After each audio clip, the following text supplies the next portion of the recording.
Hey everyone, welcome back to the garden. My name is Morgan and I'm in Central Texas Zone 8B and it's October 21st, so I thought now is the time to do a garden tour, and I've been putting it off because honestly the garden doesn't look how I would want it to look, but we're keeping it real around here and I'm just going to show you what's going on because I want to keep it honest, and I'm just trying to show you my journey into gardening.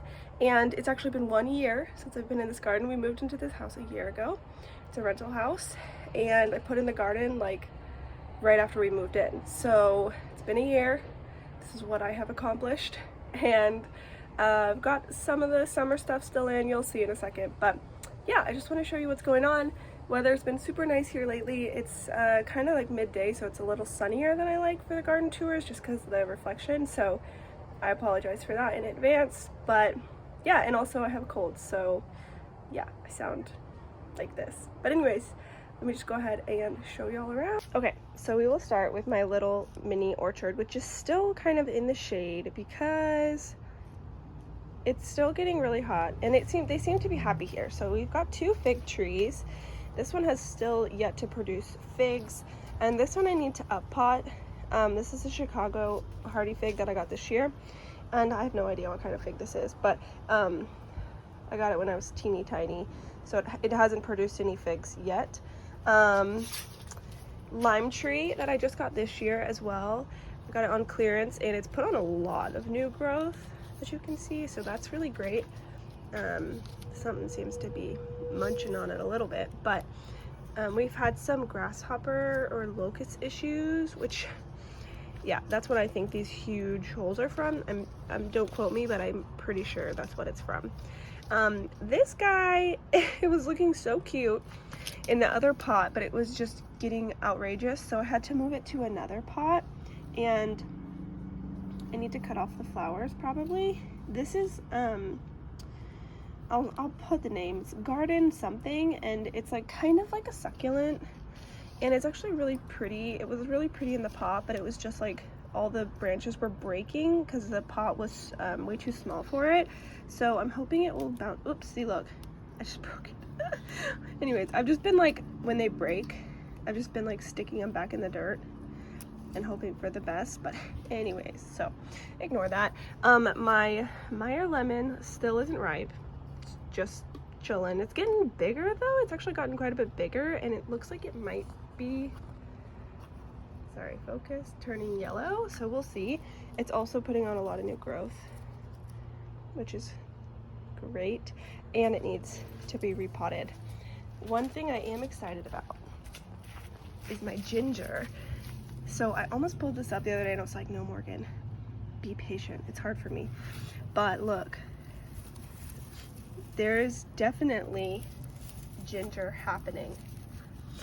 So it's happening and I'm so excited. I love ginger, and I'm hoping that once I grow my own, I can have like basically an endless supply. It takes a long time though. It takes, see, look at that. I'm just gonna keep burying it. But I think I need to wait probably a couple more months for it to mature. You can, I guess, harvest it when it's like a baby like this, when it's like baby ginger, but I want like mature ginger, so I'm gonna wait. But it looks kind of rough, like it's kind of died back, but it's still growing, so I think I'm just gonna wait. But I'm very excited about that. And then I don't think I've showed you guys this swimming pool I found this on the side of the street down the road, and I was like, you know, why don't I just make it a garden, you know, why not? It's free. I put like a couple bags of soil in it, and yeah, it's been working great so far. So these are the black pansies that I'm stoked about. I think there's 2, but this one isn't getting as big. I just planted some more seeds this morning in a seed tray, so I hope that I get at least 1 bloom. It's so beautiful. I am getting some cosmos blooms, which is really pretty. I planted a lot of cosmos for them to bloom in October because it's my birth month flower and it's almost my birthday.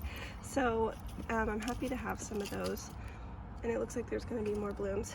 Calendula is still doing well.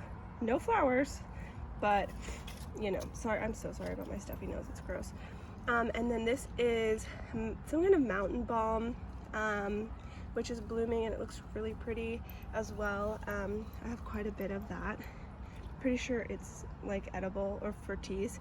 And then this is Okinawa spinach, still doing good. It's getting quite a bit bigger now. It kind of did nothing for a while, I think because it was just really hot, but it's doing well in here. And then nasturtium, I have no idea what that is, so we shall see. Some kind of green maybe. I did put a few radishes, but they seem to have gotten eaten by something, so I don't know if they'll come back to life. That one looks pretty good. That's a radish. That looks pretty good, and that one actually looks good too. So I might have overfilled this thing, but you guys know how I do. I'm trying to work against the sun so you don't just see my shadow. This is my stevia. I ended up cutting it all the way back to the stem here because it got sunburnt. It was just, you know, when it was so hot, it got really hot and sunburnt. So I cut it all the way back, but as you can see, it's coming back beautifully, and it's coming back with a lot more stalks, which I'm happy about. So I'm hoping it will be more bushy. And I haven't done a lot of research on stevia, but I'm wondering if it's similar to basil. I'm assuming it is, because see those little small leaves here? I'm guessing it's similar to basil, where, you know, you cut it above the leaves and then it will like bush out. So I probably need to do that so it will be more bushy and less, because it ended up getting really tall, like 3 feet tall, just like single stalks of stevia. So because I just wasn't using it much, but I think I just need to trim it back. And lemon balm is also looking really beautiful. I just keep cutting this and drying it, and I love it in teas. It's great. It's like calming, relaxing. It's a great evening tea to have. This is my really sunburnt blueberry bush. I have 2 of these, but I'm not too worried about it because all the leaves will fall off when it gets cold, and it will just grow back next year. I have one purple Brussels sprout here that got pretty eaten by caterpillars or something, but I did spray all of my brassicas with BT, which is an organic like caterpillar spray. So I'm hoping that will resolve the problem. It was actually really only the ones in this bed and the very back bed that got eaten. The other ones look really good. So and then I have some peas. Sorry, I heard something. Peas are here. They're climbing on the sweet potatoes, not on the pole, so that's cool. Nature, it doesn't listen to you. But they're all right. And then sweet potatoes chilling. I was getting a little discouraged about the sweet potatoes because I felt like they should be ready to harvest, and they're just not. But you know what? It was a long, hot summer. I'm giving them more time. The leaves still look great and healthy, and they're still growing. So I'm just gonna wait until, there's me. Hi, it's why I don't like to film at this time. But I'm just gonna keep waiting until they kind of die back, because honestly, I mean, I wanted the space for other stuff, but it's fine. I would rather just wait, be patient, actually hopefully get sweet potatoes, and give them plenty of time to mature. So if you see these vines all over, that's what those are. This is a very sad tomato plant that honestly I just need to pull, but sometimes I hate pulling plants. And look, it's got a baby flower on it, so who knows what's going on. I'm letting this go to seed, so it's dying. As you can see, these ones, this is the bed that got damaged. That's from caterpillars, and what you want to do is check the back of your leaves, and sometimes they're very small. Like look, there's one right there. Can you see? Hold on. See it right there? That is what is destroying your cabbages, and they're really tiny. So I just like brush them off, and I feel guilty about killing them, but you know what? Look at that. I don't know if these are gonna make it, unfortunately, but most of them look pretty good. So my carrots in the grow bag are looking decent. Those peas look rough. I don't know what's going on. These are, I think, Cosmos. They look pretty good. I'm pretty disappointed about these micro tomatoes. Something ate them. This one, I don't know. Something has been eating them. They've been kicked over. They've just had a rough life, so I think they're not gonna make it, but I'm still watering them. Another cabbage, these are all cauliflowers actually, I think. So kind of bummed that I might not be getting cauliflower, but we'll see. My tomato, that's actually doing something. This is, I believe, a bobcat tomato. And look at that. Look at it. It's got a lot of tomatoes on it. I'm so happy. I really hope they can ripen before we get a frost. But honestly, I'm going to put in my garage. Or put it in the house. I don't even care. This is like my pride and joy right now because we didn't have tomatoes all summer. Well, we had them in the spring, but look at those. They look so good too. So that tomato's doing well. We've got a few other tomatoes that are just now starting to get some actual tomatoes on them. Let's see if you can see it. Gosh, I am the worst at this. It's actually really difficult sometimes to like get through the plants. There's a tomato, we've got some flowers. They're looking good. They're coming along. So I'm gonna make a video about my experience with buying soil in bulk, because that's what I did when I got these garden beds. These 3 garden beds are filled with bulk soil from a local place, and unfortunately I believe that it was contaminated just with how things have done in these beds. And I have been amending this soil for a year now, with worm castings, with homemade compost, with locally made compost, with mulching the tops and making sure, you know, I've done everything I can do to make this garden successful. And you can see, look, grow bag tomato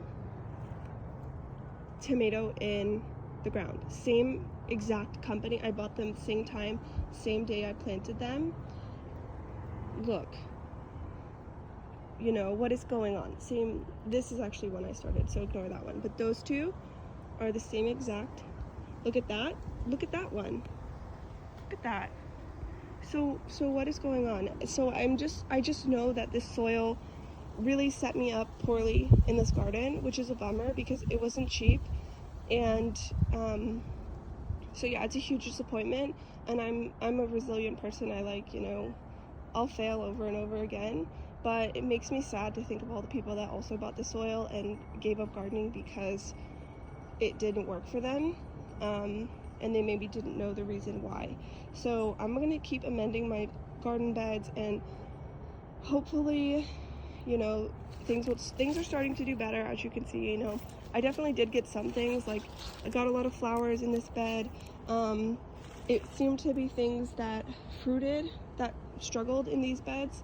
And that's how it's been since I started gardening in these beds. So yeah, anyways, I think I'll make a whole video about it. Probably shouldn't have even gone on that rant, but you know, I got a little watermelon. I don't know what's going on. I probably shouldn't pick it up. That's probably bad. This watermelon was climbing up my trellis. I don't know if you guys noticed. I don't even know if I showed you like a full pan of the garden. I took down one of my arch trellises just to give more sun to the garden now that it's winter.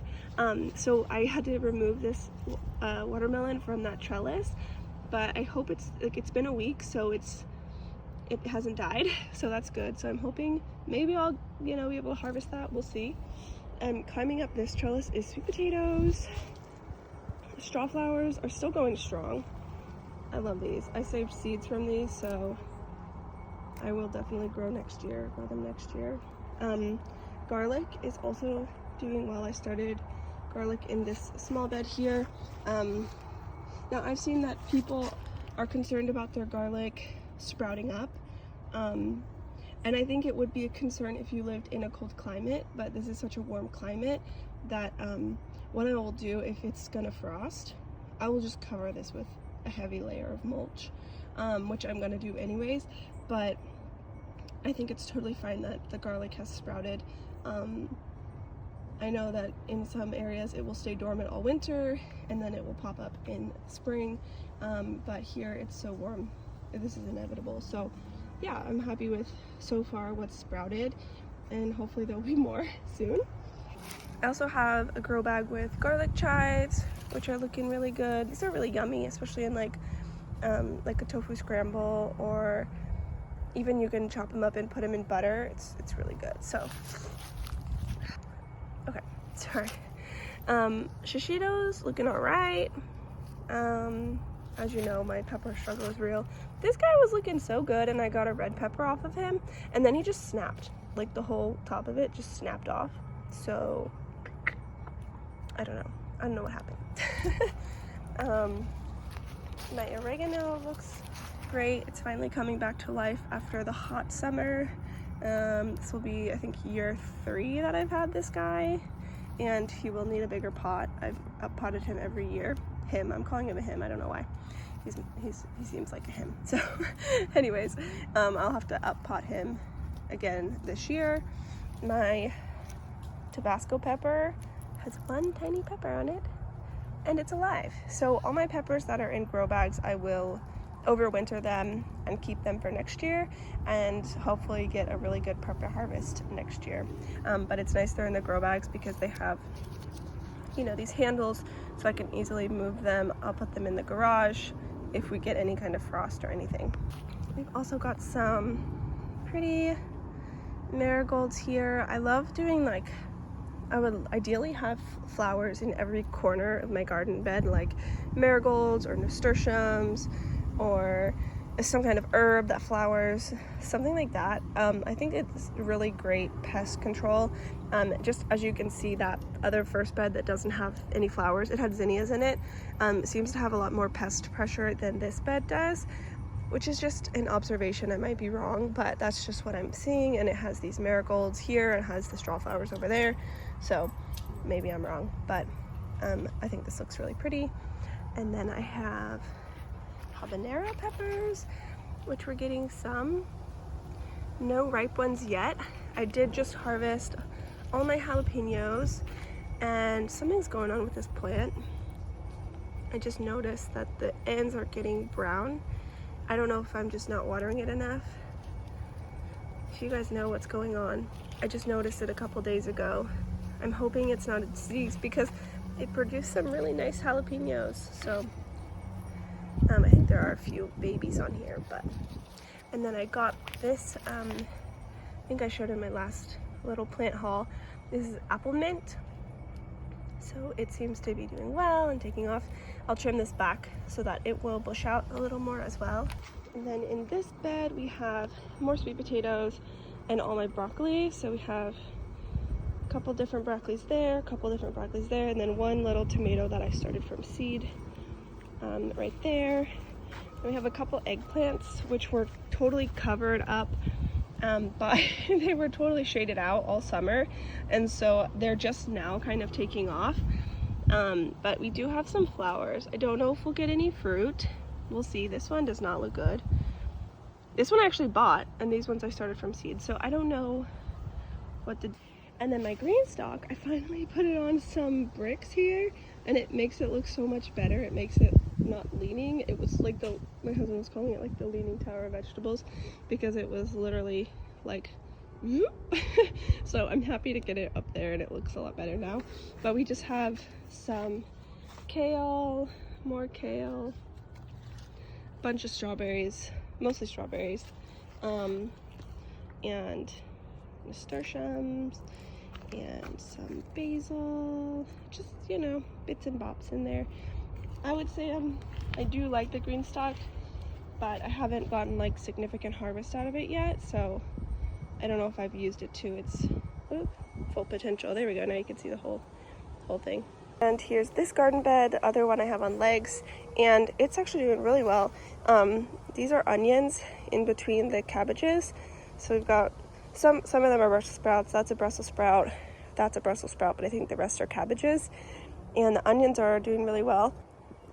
We've got some radishes, some more cosmos, and yeah, some of these cabbages look really nice. These ones haven't really had much pest damage at all, which is great. I did come out the other day and spray them with the BT, But yeah, there's another pretty cosmos. Okay, I need to finish this up because I'm dying. My cold is killing me, but not literally. But I put up this little fence because I had something digging in the garden, and I put up this kind of makeshift fence, but so far it's worked. So I'm hoping it will keep whatever was digging out of here, but that means I gotta step over it. So this little garden bed, I'm super proud of it, honestly. I think I should do more in-ground gardening because it looks awesome. So what the heck? But anyways, radishes are looking really good. I should probably harvest some of them. Some of these are definitely like ready to harvest, like that one is definitely ready to harvest. But they're looking really, really nice. This one's like huge. Whoops. And then we've got carrots. I keep resowing the carrots. I don't know if I'm just not keeping the soil moist enough for them to germinate. Carrots are hard to germinate in general. So, you know, make sure you oversow your carrots, and if they're not germinating, just sow more, because when you buy a packet of carrot seeds, you get a lot, so for a reason. So just keep sowing them. But we have some carrots popping up here, some here, and then we have onions throughout as well. Brussels sprout over there, Brussels sprout here. Both of these got some kind of pest damage, and my third one was eaten. I think it was the rabbit that dug that night. I don't know, maybe it was a deer, but I don't know. It ate it, so. And then my beans are doing amazing. I'm so happy with them. Look at this. We've got a ton of beans in here. Probably, I would say, a couple days on these, but then maybe a week on a lot of the other plants, and we will have a green bean dinner. But they're not green beans. They're, I think they're rattlesnake bush beans, and these are some kind of pole beans. I'm pretty sure I said it in my last one. Cowpeas, maybe, something like that. We also have some milk bok choy, which is my favorite kind of bok choy, and they're looking really good. They're a little tight, a little close together, but I will harvest some of them when they're small to give the other ones a little more space, but they don't get very large. They're pretty small. And then we've got some nasturtium in the corner. I did put a soaker hose in this garden bed, so it looks kind of crazy, because I should have put it in before I planted all this stuff, but you know, I'll fix it eventually. So yeah, beans are looking really good. I'm hoping to get a really good harvest before we have a frost. And then I just sowed a bunch of broccoli, cabbage, greens, stuff like that, frost hardy stuff, to take over this area once the beans are done. So yeah. So that's pretty much all I have for you all today. I hope you enjoyed this garden tour. Sorry I sound horrible. I hope it's not too noticeable, but I wanted to get this out before October was over. So I hope you all enjoyed it. I would love to know what you're growing in your garden, and I'll see you next time. Bye.